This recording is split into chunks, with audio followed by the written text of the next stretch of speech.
Selamat datang di Neutron Yogyakarta.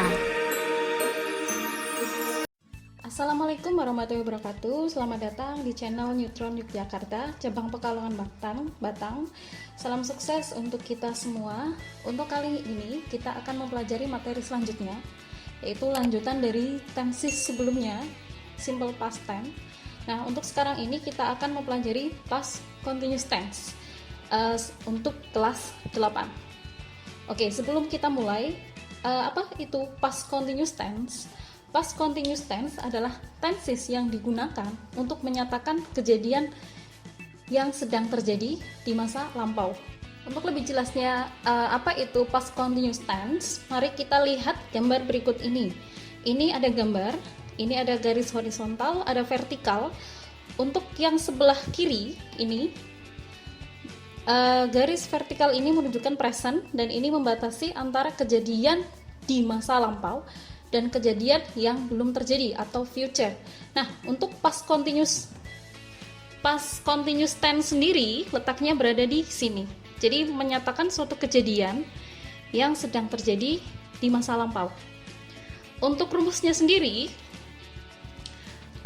continuous atau progressive tense itu adalah was atau were plus verb ing.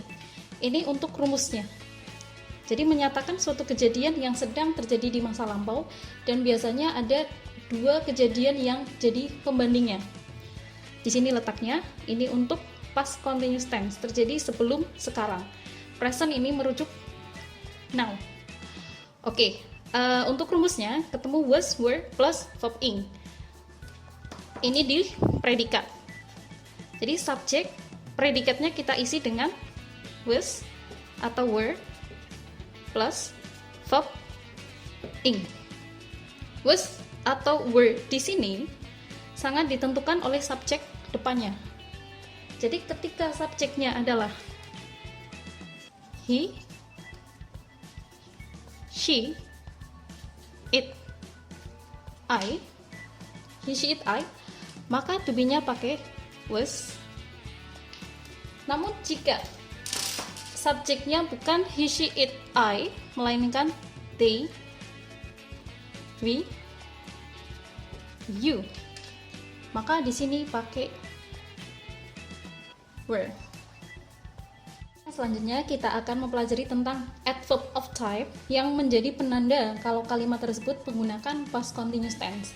Ini adalah dua kata keterangan yang sering muncul ketika kalimat tersebut menggunakan past continuous tense. Di sini ada when, otomatis when ataupun while adalah kata keterangan yang menghubungkan klausa. Jadi di sini ada dua subjek predikat. Begitupun dengan while. Untuk when sendiri, jadi di sini kita ketemu dua predikat. Predikat yang terdekat dengan when biasanya menggunakan verb 2 atau bentuk past. Untuk klausa yang setelahnya atau yang tidak satu klausa dengan when, baru di sini pakai was atau were plus verb ing. Kalau untuk while sendiri, biasanya untuk dua predikatnya ini sama-sama menggunakan past continuous tense, maka di sini predikatnya adalah was atau were plus verb ing. Begitupun untuk predikat yang setelahnya. Di sini ada was atau were plus verb ing. Biasanya jadi kalau untuk ketemu dengan predikat when, salah satu predikatnya biasanya pakai verb 2 dan salah satunya pakai past continuous tense. Namun untuk while, sementara itu subjek predikat di sini menghubungkan subjek predikat. Jadi menghubungkan klausa. Predikat di kedua klausanya ini biasanya menggunakan past continuous tense. Inilah yang harus dijadikan perhatian ketika ketemu dengan kalimat. Dilihat clue-nya atau bisa dilihat di sini dengan adverb of time-nya. Oke, sekarang kita ke contohnya. Contoh kalimat past continuous tense. Kita boleh menyebutnya dengan continuous atau progresif, sama saja. Di sini ada 3 jenis kalimat. Ada kalimat positif seperti biasa, positif, negatif, dan interrogatif. Kalau misalkan kita lihat dari materi yang tadi, past continuous tense, kalau kita ketemu dengan continuous, ini sudah pasti be plus verb ing. Udah pasti. Cuman kita lihat dulu. Oh, di depan di sini pakainya past. Maka kita sambungkan ke sini, be. To be yang muncul di past itu apa saja? Muncullah was atau were. Tinggal digabungkan. Jadi untuk rumus past continuous tense itu adalah was, were plus verb ing. Nah, coba kita lihat ke kalimatnya. Ketika dia kalimat positif, di sini kita ketemu dengan subject plus was atau were plus verb ing. Di sini boleh kita lanjutkan dengan objek atau complement. Di sini predikatnya was, were plus verb ing. Untuk kalimat negatif sendiri, di sini ada subject. Tinggal kita kasih not setelah be-nya.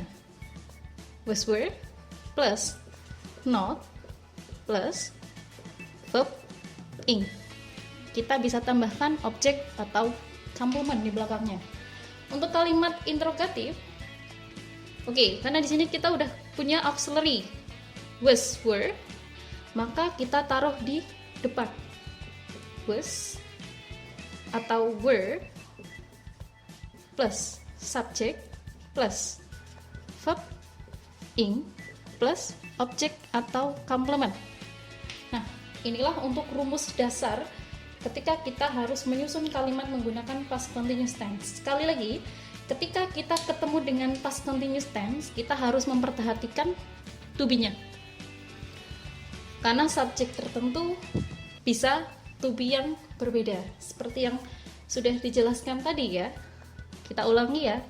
Ketika di sini ada was, maka subjeknya tunggal, he, she, it, I. Sedangkan were di sini untuk subjek they, we, you. Mudah bukan untuk materi past continuous tense ini? Nah, untuk selanjutnya ini ada beberapa soal mengenai past continuous tense. Coba kita lihat soal nomor 1. Di sini ada Ronnie take a bath when Rico knock the door. Di sini ada apa? When. Jadi kita lihat ketika di sini ada conjunction when. Seperti rumus yang tadi.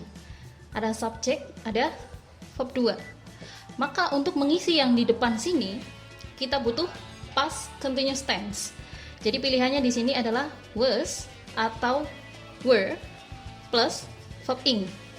Coba kita lihat subjek depannya. Ini jelas salah, ini salah.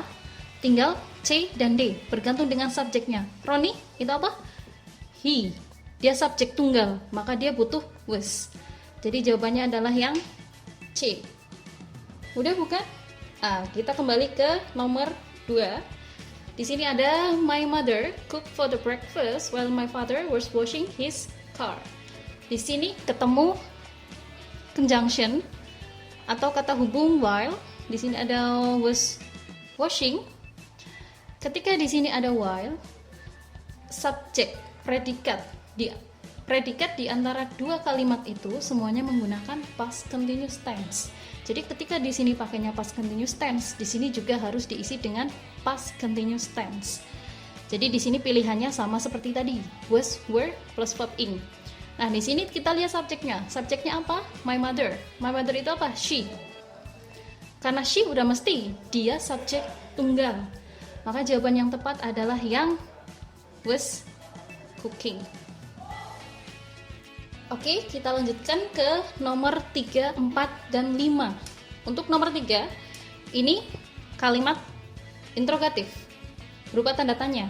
Kita lihat di sini were, di sini the students. Pola yang kayak tadi, Ketika ketemu dengan interrogatif, maka di sini were, subject plus verb ing. Ini ketemu watch, maka di sini langsung aja diisi dengan watching. Gampang kan untuk nomor 3? Oke, sekarang kita beralih ke nomor 4. Kita ketemu dengan when seperti tadi. Di sini ada when, ini ada subject, ini ada verb 2. Seperti rumus yang tadi. Ketika ada when, di sini verb 2, maka predikat di kalimat atau klausa selanjutnya harus pakai past continuous tense. Berarti kita harus memilih antara was atau were plus verb ing. Kita lihat subjeknya, some duck. Di sini ada some, beberapa. Duck itu masuk countable, bisa dihitung. Jadi beberapa bebek. Beberapa bebek masuknya jamak. Ketika jamak muncullah were. They, karena mereka they, ini some duck itu merujuknya ke they, maka yang tepat adalah were. Di sini jawabannya adalah were eating. Oke, sekarang kita ke nomor yang terakhir, nomor 5. Di sini ada while, were doing. Di sini ada my friend and I play football. Kita udah tahu ketika di sini ada while, maka kedua predikat harus menggunakan past continuous tense. Jadi otomatis untuk yang A dan B salah. Di sini ada pilihan C dan D. Kita lihat subjek depannya, my friend and I. Itu we. Sama dengan were. Jadi jawabannya untuk nomor 5 adalah yang D. Karena dia subjeknya we, kita butuh predikat atau to be were. Oke, sekian untuk pembelajaran kali ini, materi past continuous tense. Terima kasih buat perhatiannya, semoga bermanfaat. Dan sampai ketemu di materi yang selanjutnya lagi. Wassalamualaikum warahmatullahi wabarakatuh. Salam sukses untuk kita semua. Neutron